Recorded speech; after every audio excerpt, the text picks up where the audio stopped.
So we're ready for the next step. The next step is we're going to clean our brush out. Well, we still can.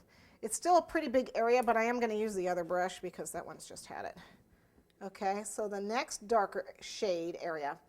What I do when I do this, and I'm not a trained artist, so I don't know if that's right, but what I do is I'm looking at the darkest areas and I work out to the light areas. So if I go from a dark to a light, I know that this part in between here is going to get these two medium shades.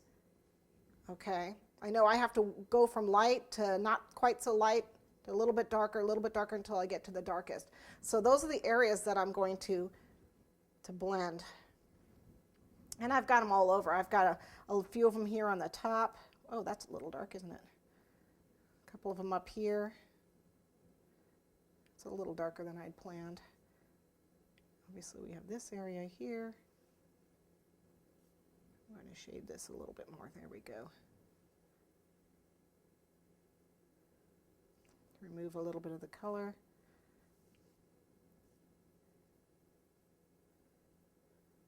And it's important that you kind of flatten the bristles a little bit and get it to blend. Now, one trick that I've learned is that, well, it's a bane, but it's good, is that your body heat, your fingers will melt this. So be careful when you're working on it. Don't rest your hand on an area. You'll melt it off. But it's also good in effect that if you don't blend something the way you wanted to blend it, you can actually run over it with your finger and it'll blend it for you. That's bad. Don't tell me when I told you that. Even though we have it on tape now.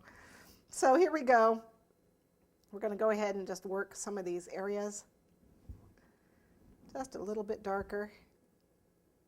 Some of the mane. Go over the ears. This probably could have stood a little bit more light in it. There we go. And it's paint, you can mix it up. Okay, so this goes over here.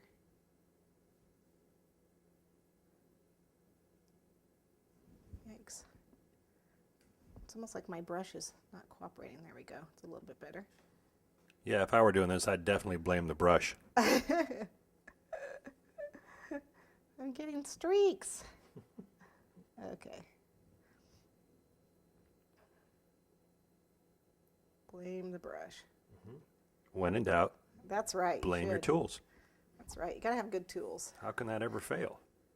There's so much that's you got to be careful of when you do this. Temperature has got to be just right. You have to have the right kind of brush. You have to have the good enough light, a good picture. You should have seen some of the pictures I went through. Okay, so we're going to leave some of the light on the outside of his nose, but kind of blend in. So we want to blend that in there. There we go.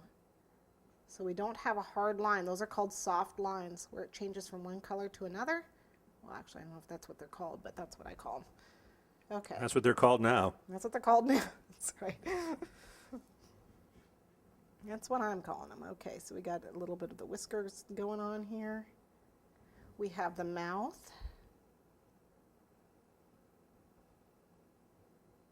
Now, you notice I'm avoiding his nose. His nose is really, really dark, so I'm just going to plain paint it with the dark stuff. Same with the eyes, although I did get a little bit in there. Okay, so we got a little bit of the light up here.